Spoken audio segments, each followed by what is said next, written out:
Sud Radio, le coup de cœur des libraires. Valérie Expert, Gérard Collard. Ah ouais? Eh oui, Gérard Collard, il Gérard est là. Collard. Bonjour Gérard. Alors, on a encore plein de bons livres Ouais.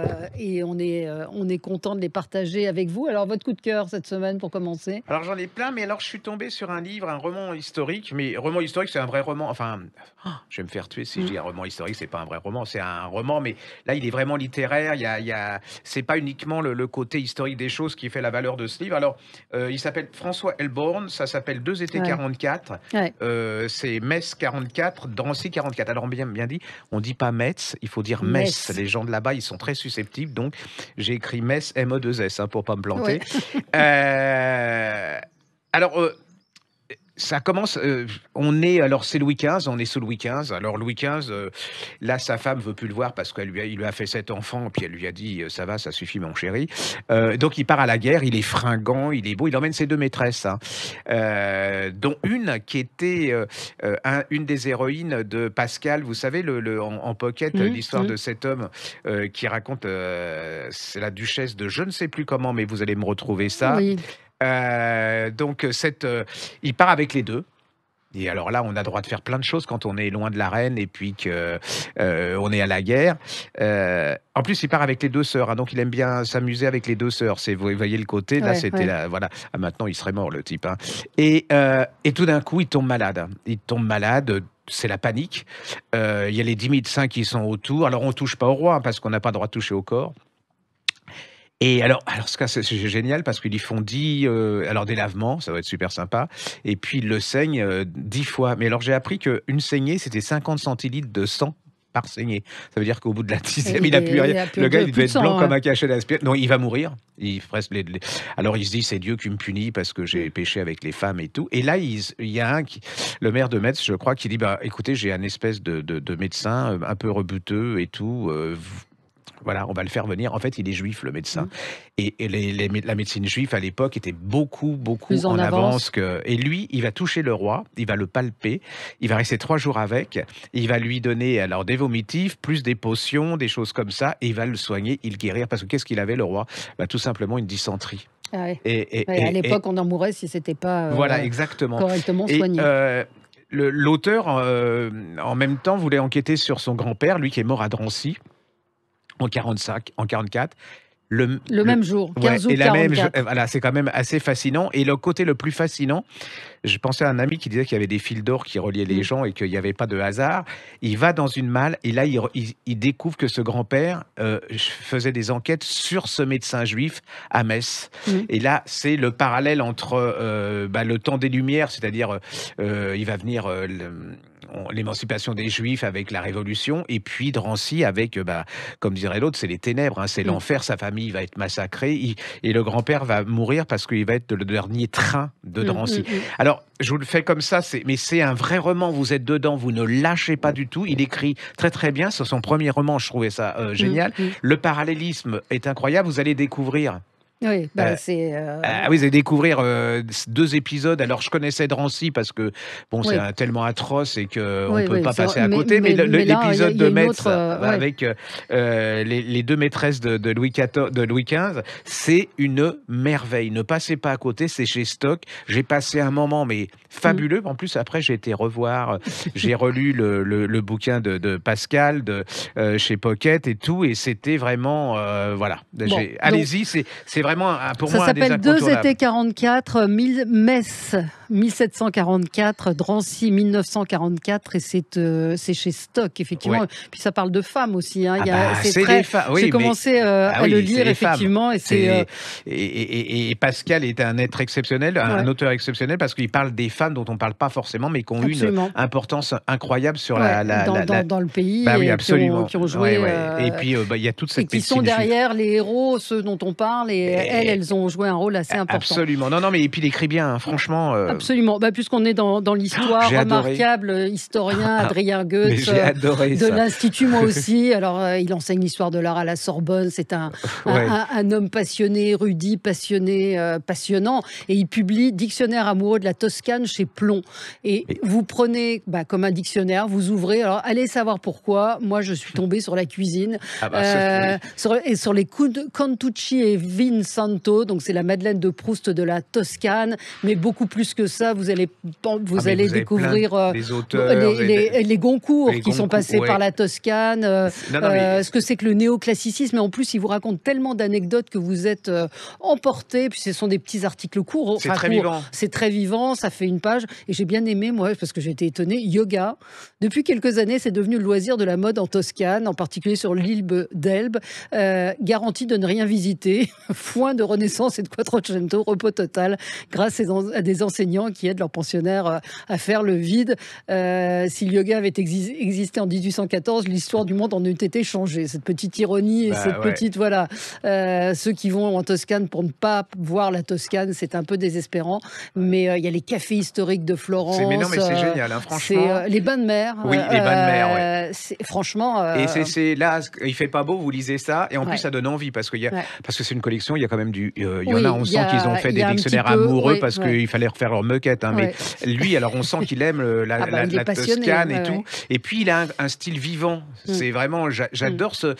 Moi aussi. Franchement, je suis rentré dedans et on le vend. Alors les gens adorent. Très bien. Il y a un fantasme de la Toscane, mais là vous rentrez au plus profond avec des choses très diversifiées. C'est très très réussi, franchement. Et puis ça, c'est un bon complément du petit futé ou du guide du routard. Je redonne ça automatiquement aux gens. Alors, et ça va leur donner des idées, puis ils vont pas aller comme des neuneux dans c'est érudit, c'est intelligent. Dictionnaire amoureux de la Toscane, Adrien Goetz, c'est chez Plomb. Alors là, vous regardez sur podcast, c'est une merveille, c'est une BD. Je suis pas un spécialiste des BD, mais alors là, les illustrations sont absolument somptueuses. C'est le premier tome, ça s'appelle Crénon Baudelaire. C'est Dominique et Tino Gelli qui ont fait une adaptation BD d'après le roman de Jean Telet. Et c'est absolument somptueux. Mais alors franchement, les illustrations, j'en ai vu des magnifiques, mais là, c'est absolument... Il y a des couleurs. Moi, je suis assez sensible aux couleurs, justement. Regardez ça, c'est là, magnifique. C'est absolument magnifique. Alors là, vous allez découvrir l'amour Alors, c'est déjà la mort de... Au début, c'est la mort de comment il devient... Il a eu un AVC, Baudelaire. Donc, il va se rappeler sa vie, parce qu'il est recueilli par sa mère. Alors, sa mère, c'était son idole. Alors, limite perversion. C'est-à-dire qu'il l'aimait vraiment... très très très fort comme on dit. Et là c'est son histoire avec son beau-père, sa découverte de Paris, son dandysme et ainsi de suite. C'est une super introduction pour Baudelaire. Si vous avez des enfants qui passent leur bac et tout ça de français, vous leur faites lire ça déjà, ça va les passionner pour Baudelaire. Et c'est un magnifique objet, c'est somptueux. C'est un livre d'art. Pour moi, alors franchement, c'était une découverte. C'est chez Futuropolis et on peut citer les auteurs Dominique et Tino Gelli. Je sais pas comment on dit, Gelli ou Gelli. C'est incroyable. Mais c'est très beau parce que c'est et puis vous découvrez Baudelaire d'une manière vraiment incroyable, à la façon de Telet. C'est-à-dire un peu irrespectueux, vraiment c'est...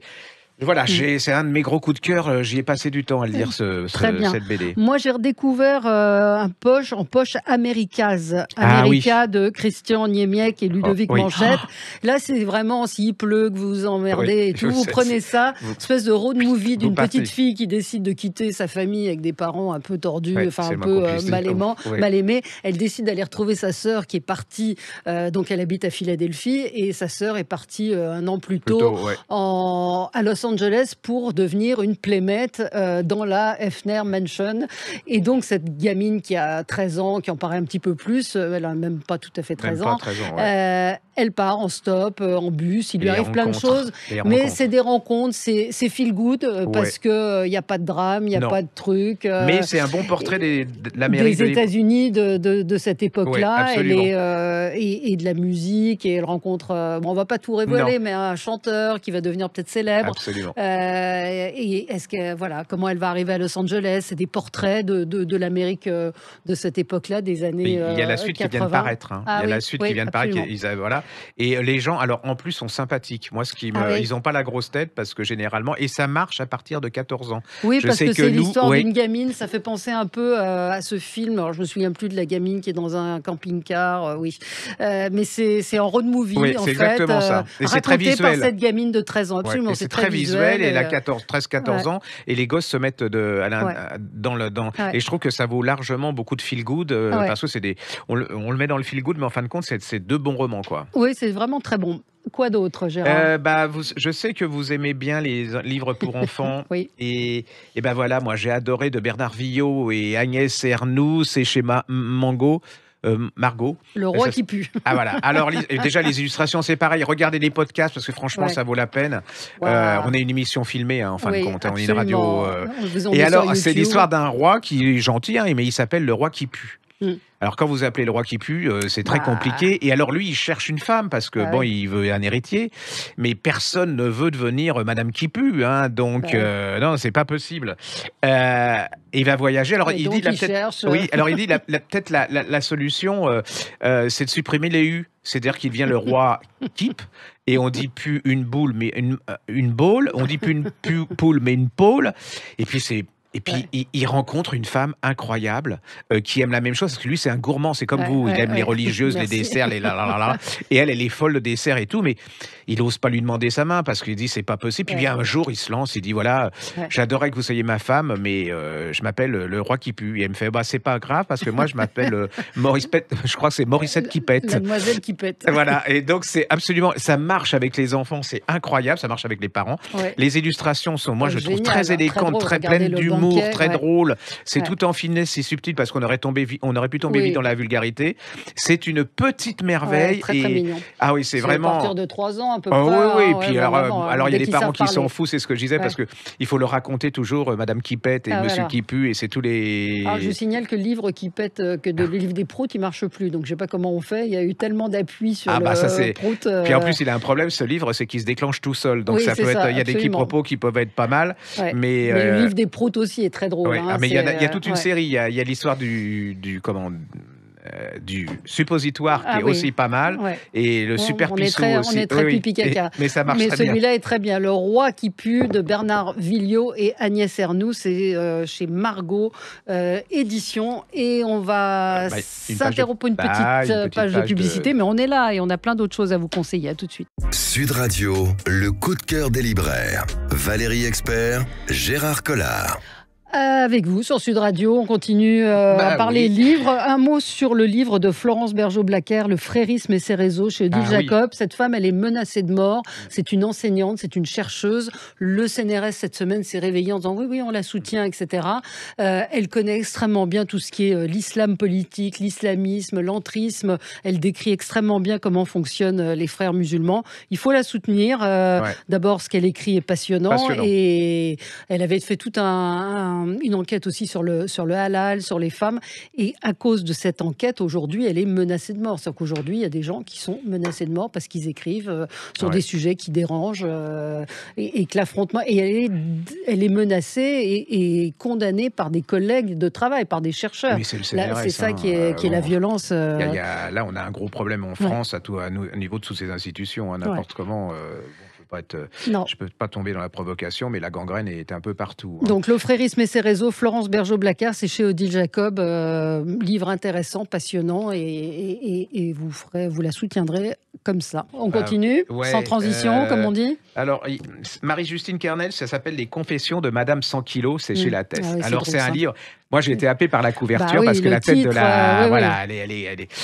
Elle est comme à son époque, comme la Goulue était à son époque, c'est-à-dire qu'on aimait les gens confortables, on préférait les départementales aux autoroutes, et moi, je suis tout à fait d'accord.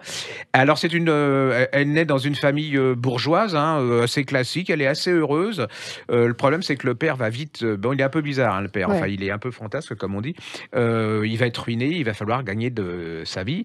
Et sa sœur, alors elle se fait avoir par un homme et tout, et donc là ça va déclencher quelque chose en elle, et elle va devenir une arnaqueuse. Et alors elle va monter une agence, elle va travailler pour une agence de marieuses, enfin pour l'époque ça s'appelait une entremetteuse. Donc elle va faire des escroqueries pas possibles, les types diront rien, se plaindront pas dans un premier temps parce qu'ils auront trop honte de s'être fait avoir. Elle va se marier 3 fois, Et elle divorce pas, c'est ça qui est très fort. Elle change de nom, mais elle divorce pas. Elle est très très très très forte. Elle va faire des tas d'escroqueries pas possibles. Alors elle va être rattrapée pour ses escroqueries, mais surtout le dernier mari. Il y a une tentative de meurtre parce qu'il y en a quand même un escroquet qui tente de se rebeller. Lui, le mari. Comme beaucoup d'hommes, il se tire.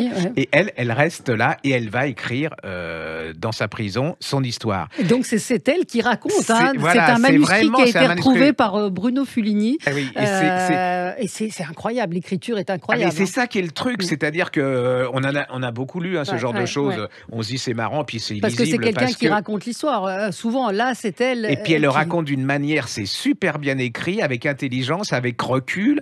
C'est vraiment un roman, c'est une écrivain. Moi, je trouve que il y en a beaucoup qui feraient.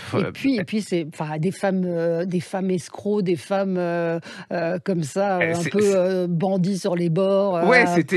C'est rare. C'est une rebelle, son idée. C'est un peu une histoire. Elle fait partie de l'histoire des femmes quelque part, parce que pour beaucoup de femmes, c'était c'est pas le cas de tout le monde, mais c'était une manière d'exister, d'être indépendante et tout. Et alors, elle a surtout ce brin de plume qui est quand même incroyable. Moi, je me suis fait avoir et tout, parce que voilà, j'ai déjà imaginé de monter une arnaque à l'agence matrimoniale. C'est pas mal. Et puis se marier 3 fois en changeant de nom, mais en étant le même. Elle s'appelait Marie-Justine Penel, donc dite Madame 100 kilos. Et rien que la couverture, moi j'avais été attirée par la couverture. C'est chez Lattès où vous vous dites c'est quoi ce truc. Et effectivement, c'est ce manuscrit qui. D'habitude, je dis ne lisez pas les préfaces, ne lisez pas les avant-propos. Voilà. Et là, allez-y parce que c'est intelligent, ça remet les choses en place et ça vous permet de bien comprendre l'histoire de cette femme. Allez-y, parce que alors il y a des gens qui disent je peux pas lire ça, c'est la couverture, mais au contraire, moi je trouve que la couverture, elle est géniale.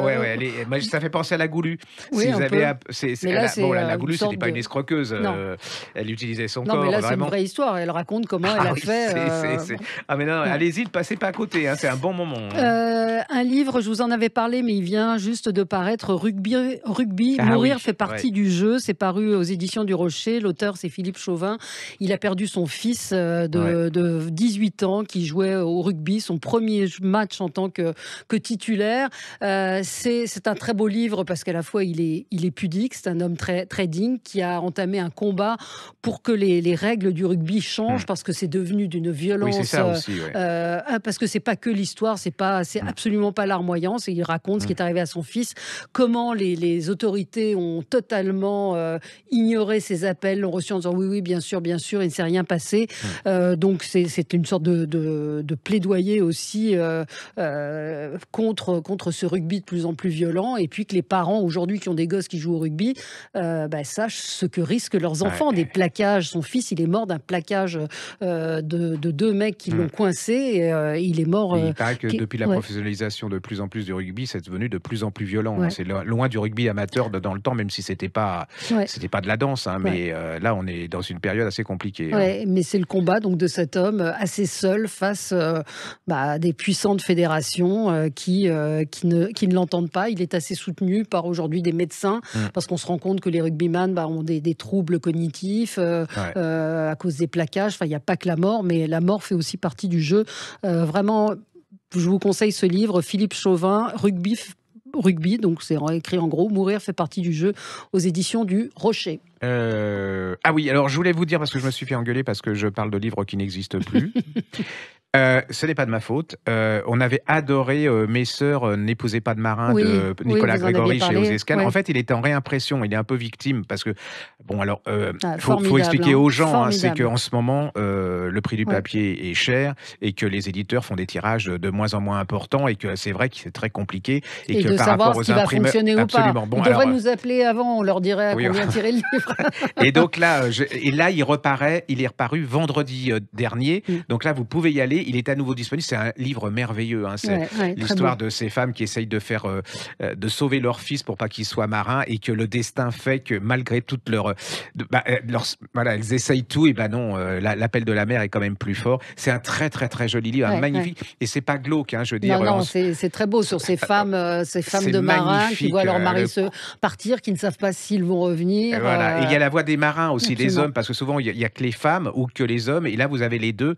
Comment le partage se fait, et puis que les mecs, c'est comme si c'était une sirène qui les attrapait, et ils peuvent pas, hein, ils résistent pas. Allez-y, donc c'est disponible, ça s'appelle, de Nicolas Grégory, ça s'appelle Mes sœurs d'épousés par des marins aux escales. C'est une des merveilles de l'année. Si vous aviez aimé l'embuscade de Guillaume voilà, chez HarperCollins, vous adorerez ce bouquin, c'est d'une qualité égale. Moi, je vous parle d'essai aussi. Rudi Reichstadt, au cœur du complot. Rudi Reichstadt, il a un site où il tente de déjouer les conspirationnistes. Il avait publié L'opium des imbéciles. Et là, c'est plus son cheminement à lui, sa trajectoire, et puis les conséquences sur sa vie. Quand on dénonce un certain nombre de choses, ou qu'on contre des gens qui sont complètement fanatisés, il dit à un moment, l'ardeur mise dans le lynchage est renforcée par un biais cognitif bien connu en psychologie, l'effet de faux consensus. Il raconte à la fin qu'il a hésité à écrire ce livre. Il dit, est-ce qu'il n'y a pas quelque part d'inconscience à dévoiler son point faible, parce qu'il raconte que c'est assez difficile à vivre. Est-ce que je n'expose pas ma famille, ma compagne à des représailles? Et puis il dit non. Et voilà, aujourd'hui, il parle de ces intimidations, de cette violence dans la société. C'est extrêmement bien documenté. Il cite un certain nombre de cas, et je vous conseille de le lire également. Il est spécialiste du complotisme, donc ça s'appelle Au cœur du complot, c'est chez Grasset, et il s'appelle Rudi Reichstadt. Et là, c'est comme on dit que la démocratie est menacée, mais la démocratie, elle est menacée par cette violence insidieuse, parce que les gens, ils parlent du Capitole, enfin là, c'est la grosse truc, mais là, il y a cette espèce de violence, mais qui existe dans les livres aussi, l'autocensure, on réécrit les livres, les gens n'osent plus écrire parce que la violence est là, on est menacé et tout, et je trouve qu'on est dans une période où on ne signale pas assez cette violence du quotidien sur les gens qui... Et puis il y a tellement d'imbéciles, je veux dire, là, quand on est à dire que les pyramides étaient des centrales électriques, c'est comme dirait l'autre, c'est que l'obélisque de la place de la Concorde, c'est une truc Wi-Fi, quoi. Enfin, il y a un moment, il faut arrêter. Enfin, moi, je trouve que c'est une époque qui est très dangereuse. Mais vous savez, les pyramides, c'est peut-être vrai, parce que j'ai entendu Philippe Cavrivière qui parlait de Claude François qui était égyptien. L'électricité, vous voyez la connexion, ça m'a fait beaucoup rire. Alors, on continue. Alors, je sais pas si on en avait parlé, mais je ne pense pas, parce que j'ai adoré ce livre, et donc je m'en fous si on en a déjà parlé. Et donc, comme je suis très mauvais au niveau des noms, c'est Donatella Di Pietrantonio, chez Borgo Sud, s'appelle Borgo Sud, chez Albin Michel. Et moi, je me suis pris... Alors, il faut dire aussi que la littérature italienne, en ce moment, je trouve que c'est une des plus vivantes. Hein. Ça va être les invités d'honneur du Salon du Livre de Paris. Pour une fois, ça va être quelque chose qu'on va pouvoir lire. Voilà. Non, là, je suis méchant. Oui. Et puis, en plus, il va falloir payer. Donc, faut payer l'entrée. Oui, il faut payer. Contrairement au Salon du Livre de Saint-Maur, mais qui n'aura pas lieu cette année. Oui, mais alors, attention, surprise. Un petit salon. On peut pas dire. Voilà, surprise, il y aura un truc. Le 17 et le 18 à Saint-Maur. Tous les amoureux du salon. Livres. Et il y aura une surprise et qui sera... Voilà, je pense que ça va vous faire plaisir. Bon, alors, Borgo Sud, elle s'appelle Donatella Di Pietrantonio. Voilà. Jolie couverture aussi. Ah oui. Borgo, c'est un port des Abruzzes. Hein. C'est l'Italie pauvre. Hein. C'est les gens qui... Et c'est l'histoire de deux sœurs. Alors, elles ont été séparées. Elles s'aiment. C'est je t'aime, moi non plus. Mais c'est presque je t'aime, je te hais. Et c'est la passion. Hein. Donc, il y en a une qui... Alors, la mère, elle est terrible. Enfin, vous voyez, on se dit pas qu'on s'aime. C'est très dur. Hein. C'est la survie et tout. Alors, il y a deux sœurs. Il y en a une qui va finir qui est professeure, qui atterrit à Grenoble. Elle a réussi sa vie. Hein. Elle s'est un peu séparée de sa sœur. Et l'autre sœur, elle a continué. Elle voulait devenir géomètre. Sa mère lui a dit, écoute, ma chérie, tu vas pas devenir géomètre. Tu vas être comme tout le monde. Tu vas vivre au village. Et elle va se tirer. Et là, elle va... c'est une sorte de rebelle, de punk italienne. Elle va tomber amoureuse d'un beau pêcheur. Relation passionnée, tumultueuse et tout. Vous allez pénétrer dans cette Italie. Alors, moi, j'ai adoré cette fille qui se met en danger, qui croque la vie, qui la dévore, qui s'en prend plein la tête, et puis en même temps tout ce paysage avec la mer, le soleil, la jalousie, la mort, enfin c'est extraordinaire. Et puis un jour, sa sœur reçoit un coup de téléphone à Grenoble et dit il faut que tu reviennes parce que là elle est peut-être en train de mourir. Et là on va vous raconter toute cette vie entre ces deux sœurs, cette passion, cet amour. C'est absolument magnifique. Moi alors je l'ai lu déjà il y a un petit moment, et pour que je m'en souvienne il faut vraiment que voilà, parce que vu ce qu'on lit, il y a un moment ça se bouscule un peu dans le peu de cerveau que j'ai. Et là, ces deux sœurs, et la sœur en particulier, celle qui reste dans le Nord, c'est...